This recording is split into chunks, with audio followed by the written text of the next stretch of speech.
정지된 무거운 질소 원자 핵이 있습니다. 여기에 가속된 가벼운 알파가 있습니다.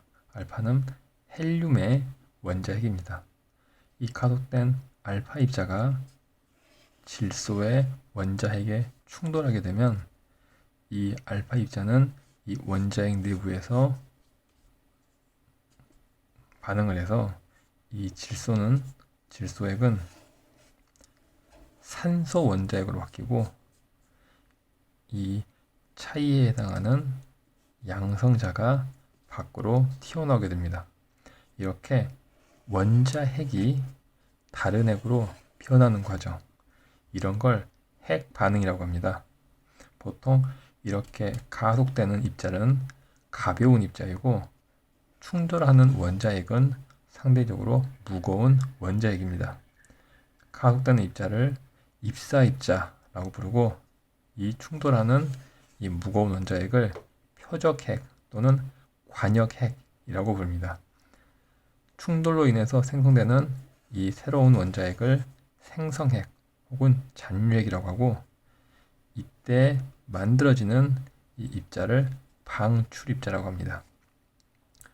이러한 핵 반응을 칭할 때 이렇게 입사입자와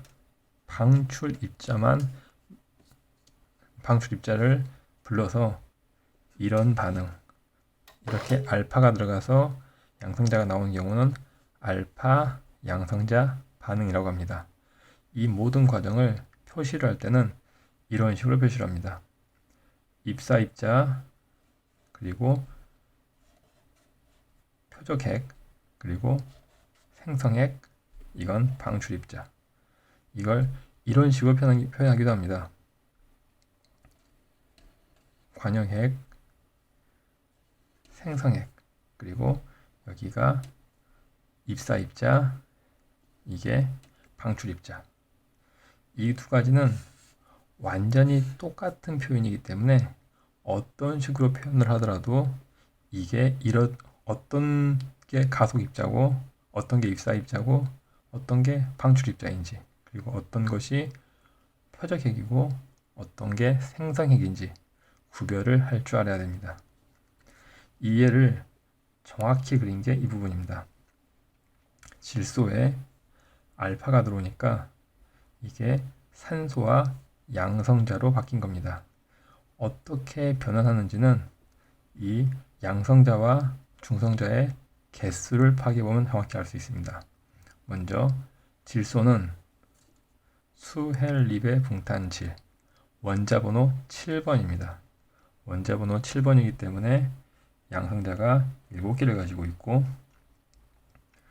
이 14에서 양성자 7을 뺀 나머지, 이게 중성자의 개수가 됩니다. 알파는 양성자 2개, 중성자 2개로 이루어진 헬륨 원자핵입니다.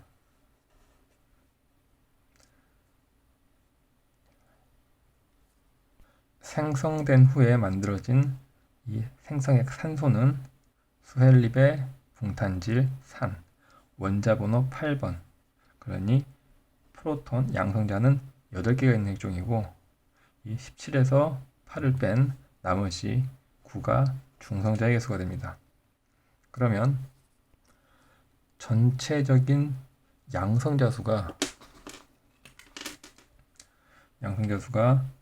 9개에서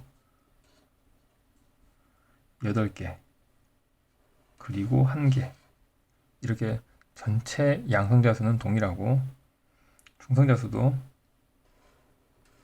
9개에서 9개로 동일하게 유지되는 걸 알 수 있습니다. 그렇지만 모든 핵 반응에서 이 양성자와 중성자 수가 일치하는 건 아닙니다. 핵 반응의 종류에 따라서는 양성자와 중성자가 서로 변환되는 경우도 있기 때문에 이건 한 이해라고만 생각하면 됩니다. 그렇지만 양성자가 중성자로 변하건 중성자가 양성자로 변하건 전체 핵자의 수는 일정하게 유지가 됩니다. 즉 양성자가 중성자로 변한다 하더라도 핵자 수는 동일하기 때문에 전체 핵자 수는 보존이 되는 겁니다. 보면 이렇게 핵자 수가 보존되는 걸 확인을 했고, 전압을 확인해 보겠습니다. 양성자는 플러스 1, 따라서 여기는 전체적으로 플러스 7의 전압을 갖고 있고, 여기는 양성자 2개가 있기 때문에 플러스 2의 전압을 가지고 있습니다. 여기를 보면 양성자가 8개 플러스 8, 양성자 1개 플러스 1, 전체적으로 전압은 플러스 9와 플러스 9가 일정하게 유지가 됩니다. 전압가 보정이 됩니다. 질량 에너지 합, 여기서는 전체가 다 유지됐기 때문에 눈에 띄진 않지만 중성자가 양성자로 변하거나 양성자가 중성자로 변하거나 핵자 간 변환이 일어날 때 어느 정도 질량이 없어지는 경우가 있습니다. 그렇지만 그 줄어든 만큼의 질량은 에너지로 변환이 되기 때문에 질량과 에너지를 전체 합은 보존이 됩니다. 그리고 여기에서 이렇게 운동을 하던 알파 입자가 질소 원자에게 충돌을 한 다음에 변환된 산소 원자액도 이 운동량을 유지하기 위해서 움직입니다. 그리고 새로 생성된 양성자도 이 운동량에 의해서 움직입니다. 단지 무거운 산소는 운동량이 조금 분배를 받고, 가벼운 양성자는 운동량을 많이 받아서 더 빠르게 움직이긴 합니다. 그렇지만 결과적으로 이 두 개의 운동량을 합한 것은 이 알파 입자가 입사하던 운동량과 완전히 동일합니다. 그래서 반응 전후의 운동량의 합도 보존이 되는 겁니다. 문제를 풀 때는 이러한 성질을 가지고 문제를 접근할 수가 있습니다. 기본적으로는 반응 전후의 양성자와 중성자 개수가 같다는 걸 이용하여서 이 반응 전후에 어떤 입자가 모르는 게 있더라도 숫자 계산으로 계산이 가능합니다. 단 중성자와 양성자가 전환되는 경우, 즉 방출되는 입자 중에 베타 플러스나 베타 마이너스가 있는 반응의 경우는 이 중성자와 양성자가 서로 바뀐 거기 때문에 그것까지 감안하여서 이 개수를 계산해야 됩니다. 단 이럴 때는 아무리 변환이 되더라도 전하량 자체는 유지가 되기 때문에 이걸 가지고 어떤 반응이 일어나는지 확인을 해야 됩니다. 실제 핵반응에서 입자는 양성자와 알파가 가장 선호가 됩니다. 왜냐하면 양성자와 알파는 플러스 1 혹은 플러스 2의 전하를 띠고 있기 때문에 가속이 가능합니다. 그리고 또 하나는 질량이 핵반응을 일으킬 정도로 충분히 무겁습니다.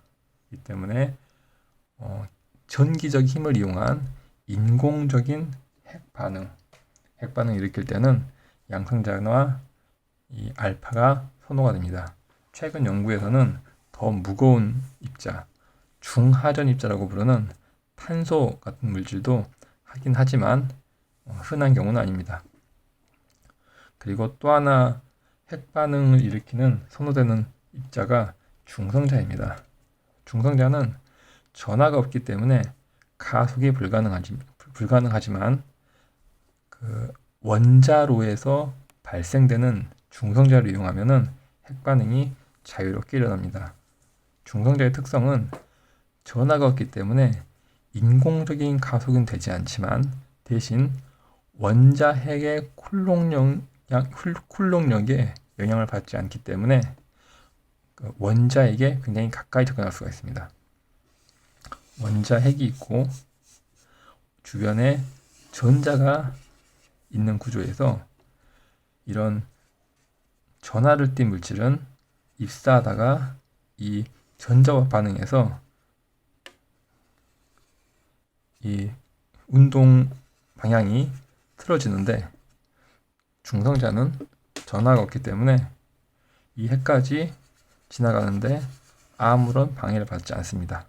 더군다나 중성자는 에너지가 낮으면 낮을수록 이 원자핵 근처에 머무는 시간이 길어지기 때문에 오히려 반응 확률이 커집니다. 그래서 실제 중성자가 핵반응을 일으키는 경우는 굉장히 낮은 에너지대인 열중성자에 해당되는 경우입니다.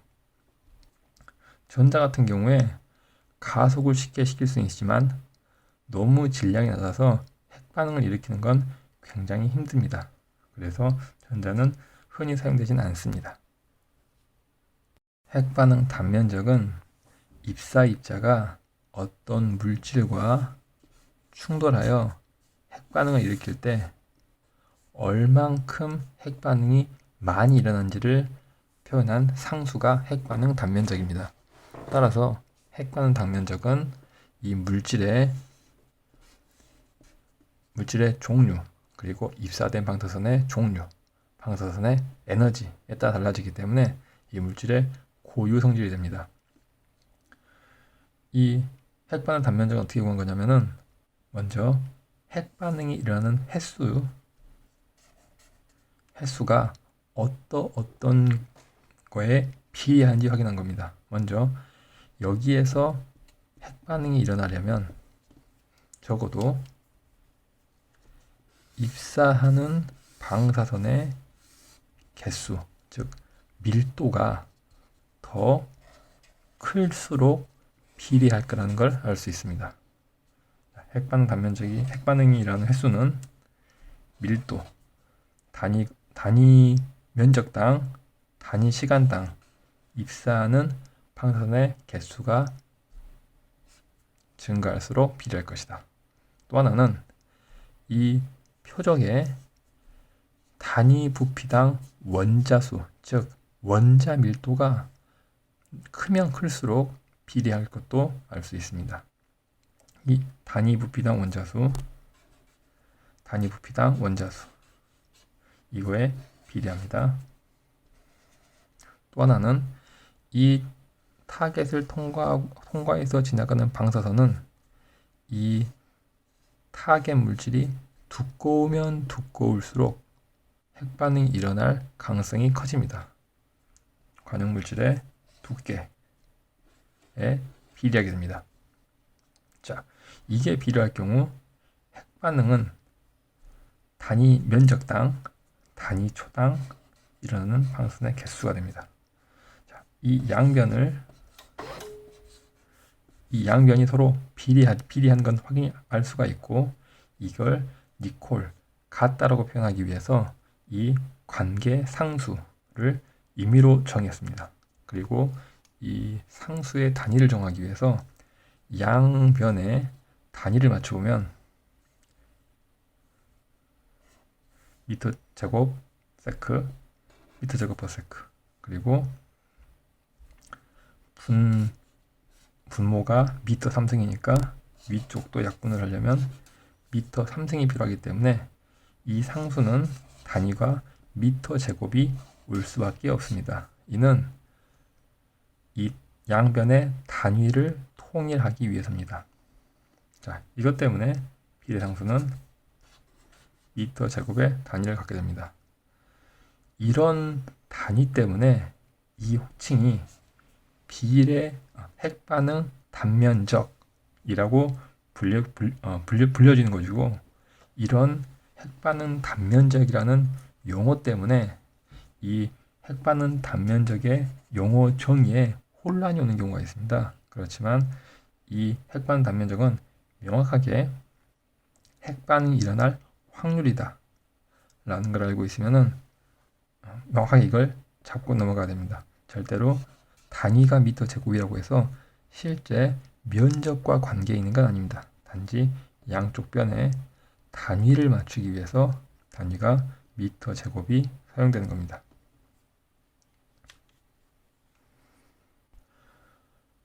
지금 위식에서 핵반응이 일어나는 횟수를 구했습니다. 그렇다면 이제 핵반응이 일어날 확률을 구하고자 하면, 즉 입사 단 한 개에 대한 반응 확률을 구하고자 하면은 이 양변의 공식 중에 개수를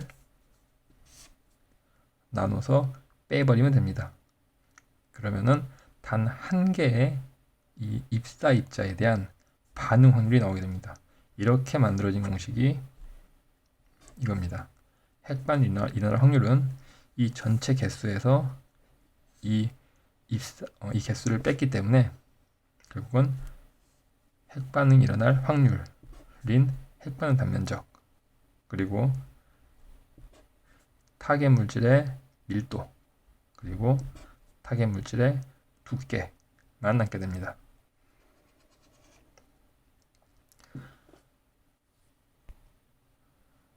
핵반응 단면적은 특이하게도 원래 미터 제곱이라는 단위를 사용을 하지만 실제 값이 너무 작은 값이라 반이라고 불리우는 특수 단위를 사용합니다. 이 반이라는 단위는 10의 마이너스 28승 미터 제곱을 의미합니다. 2012년 기출문제입니다. 일단 이 그래프는 없다라고 가정을 하고 문제를 풀어보겠습니다. 중성자의 에너지와 우라늄의 핵분열 단면적에 대한 설명을 묻고 있습니다. 자, 핵분열은 대부분 일렉트로닉 볼트 이하의 열 중성자에 의해 발생한다. 이유는 원자 핵을 지나가는 열 중성자가 에너지가 작을수록 원자 핵 내부에 오래 존재를 하고, 오래 존재해야지만이 이 내부에 있는 핵자들과 반응할 확률이 높아지기 때문에 중성자 에너지가 그리고 낮을 때만 발생할 확률이 높아집니다. 둘째, 열중성자 영역에서 핵분열 단면적은 중성자의 속도에 비례한다가 아니라 반비례한다. 이 위하고 똑같은 내용입니다. 중성자의 속도가 낮을수록 단면적이 커진다. 즉 반비례하는 거고, 열외 중성자 영역에서 흡수 단면적을 크게 증가하는 공면 현상이 있다. 이건 암기가 아니라 그래프를 보고 확인해야 됩니다. 우라늄 235는 이 그래프인데,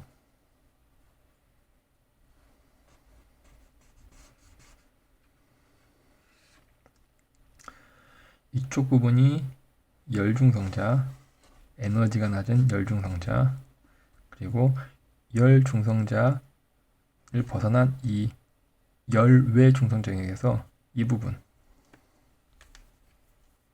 이 흡수단 면적이 비정상적으로 증가하는 이런 현상이 나타나는 게 사실입니다. 이건 그래프를 보고 암기를 해야 되는 부분입니다. 속중성자 영역, 그러니까 이 에너지가 큰 속중성자 영역에서는 핵분열 단면적은 매우 작은 값을 갖는다. 매우 작은 값을 갖고 있습니다. 이 그래프를 해석할 때 주의점은 y축이 로그 함수라는 점입니다. 이 한 칸은 10배 차이기 때문에 이 값과 이 값의 차이가 10배가 차이가 나는 겁니다. 즉, 이 값에서 이 10의 마이너스 2승 일렉트로닉 볼트의 핵분열 단면적과 이쯤 돼서 10의 3승 일렉트로닉 볼트, 그러니까 1케브일 때 이 핵분열 단면적은 두 칸 차이, 즉 100배 차이가 나는 것입니다. 그 밑으로 한 칸 더 내려와서 이 10의 6승 일렉트로닉 볼트, 그러니까 1메브 정도 되는 에너지가 되면은 1000배가 차이가 나는 겁니다. 즉 속중성자 영역 이 부분에서 핵분열 단면적은 매우 작은 값을 갖습니다.